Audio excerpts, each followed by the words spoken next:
मुख्यमंत्री ने फतेहपुर में 6 स्कीमों का किया उद्घाटन और शिलान्यास। राजा का तालाब के लिए उप तहसील की घोषणा की। मुख्यमंत्री ने नगर निगम चुनावों में सरकार का समर्थन करने का लोगों से किया आग्रह। सोलन में मुख्यमंत्री पर भड़के कांग्रेस प्रदेशाध्यक्ष कुलदीप राठौर। मुख्यमंत्री को बताया पोस्टर वाला सीएम। कहा काम की बातें करने के बजाय फालतू बातें करते हैं मुख्यमंत्री। उत्तराखंड के बाद अब हिमाचल की कुर्सी को खतरे में बताया।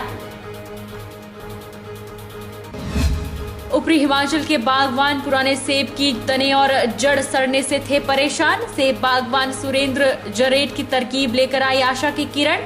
सुरेंद्र पौधों के तनों को खुरचकर साफ करने के बाद करते हैं सीमेंट।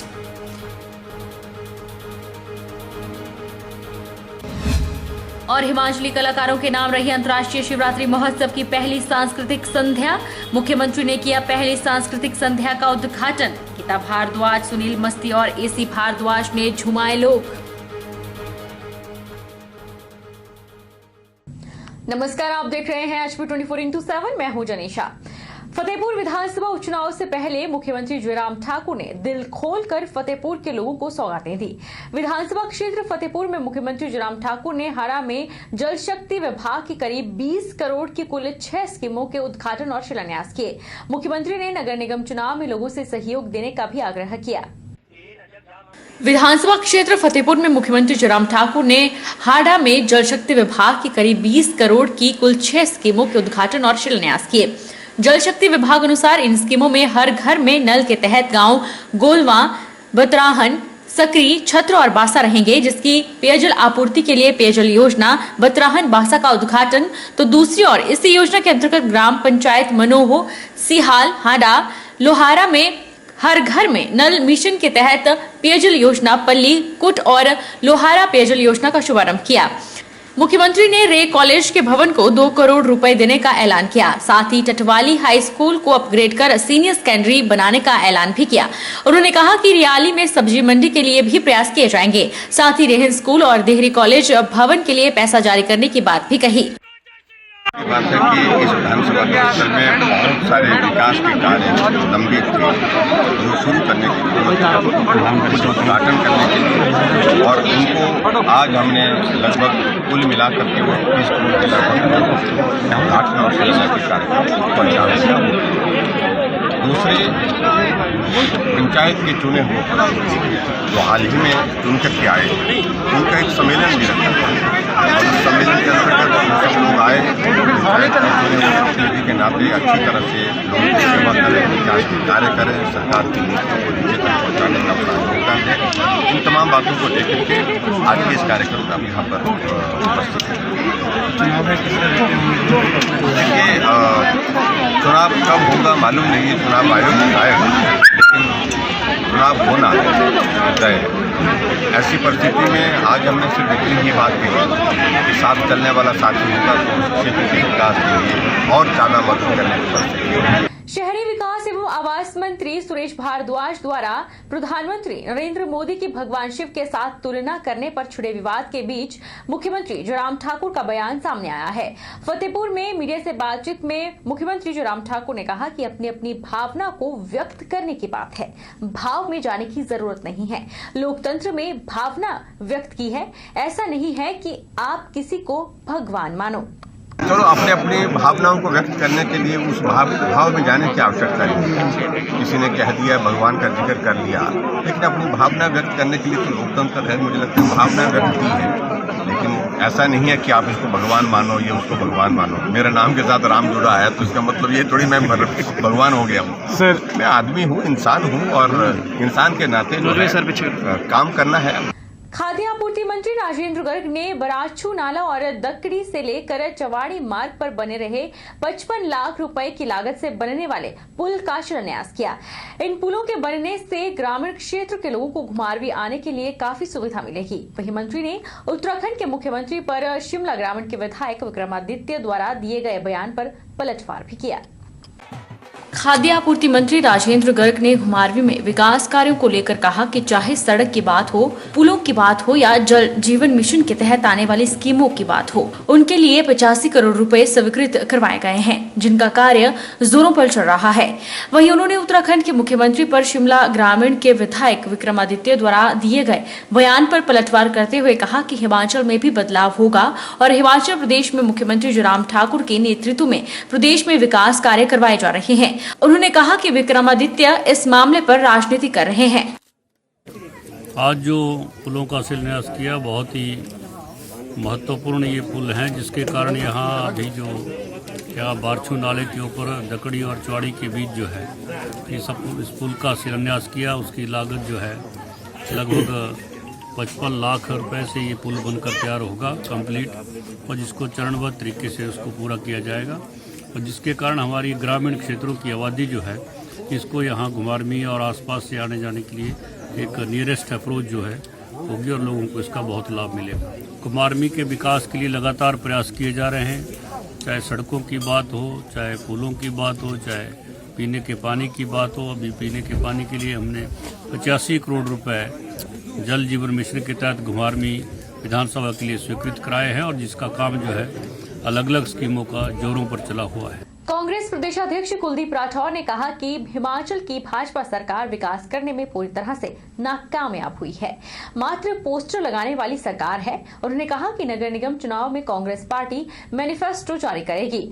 वहीं कुलदीप राठौर मुख्यमंत्री जयराम ठाकुर पर जबरदस्त भड़के और कहा कि मुख्यमंत्री कोरोना काल में मुख्यमंत्री राहत कोष का लेखा जोखा जनता के सामने रखे। कांग्रेस प्रदेशाध्यक्ष कुलदीप राठौर ने कहा कि भाजपा को आगामी नगर निगम चुनावों में पराजय का मुंह देखना पड़ेगा। उन्होंने आरोप लगाया कि भाजपा ने जिला परिषदों सहित बीडीसी में भी जोर जबरदस्ती कर जीत हासिल की है, जबकि कांग्रेस पार्टी ने पंचायती राज चुनाव में बेहतरीन प्रदर्शन किया है। राठौर ने कहा कि कांग्रेस पार्टी सभी नगर निगमों के लिए मैनिफेस्टो जारी करेगी।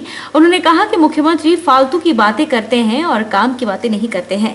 राठौर ने उत्तराखंड के बाद अब हिमाचल की कुर्सी को खतरे में बताया। थे बेचारे, उनकी तनख्वाहें काटी इन्होंने, उसका हिसाब किताब दे मुख्यमंत्री। फालतू की बात करता है मुख्यमंत्री। I am not scared of him, I am not scared of him. मेरी कोई फायर नहीं होगी उसके पास, ठीक है ना। हमने बड़ी ईमानदारी से काम किया है, और जहाँ ईमानदारी की बात आए वहाँ अपने ऊपर इतनी बात बर्दाश्त नहीं होगी। हमें फालतू में बात कर रहा है, और अभी देखना पड़ा कुछ खतरे में। उत्तराखंड में तो इसीलिए भारद्वाज जी ने तो इसी चक्र में मोदी साहब को भगवान शिव का रूप बता दिया, ताकि मोदी साहब की नजर पड़े हिमाचल में कि मेरा एक ऐसा भगत है, ऐसा नहीं अंधा तो अंधे से भी अंधा भगत है जो मुझे भगवान शिव के रूप में देखता है, कई नंबर लग जाए। खुश नहीं है, उनका जो तीसरा नेत्र है ना वो इनकी तरफ खुलने वाला है, आप देखना। सोलन जिला में बीते कुछ दिनों से कोरोना के मामलों में लगातार इजाफा हो रहा है। कोरोना बीते वर्ष की तरह अपना कहर बरपाने लगा है। वहीं कोरोना के बचाव के लिए कोरोना वैक्सीन भी लगाई जा रही है। वैक्सीन की 2 डोज लगाने के बावजूद भी सोलन में महिला चिकित्सक कोरोना पॉजिटिव आई हैं। यह हिमाचल प्रदेश में अपनी तरह का पहला मामला माना जा रहा है। सोलन में वैक्सीन की 2 डोज लगाने के बाद भी सोलन में महिला चिकित्सक कोरोना पॉजिटिव आई हैं।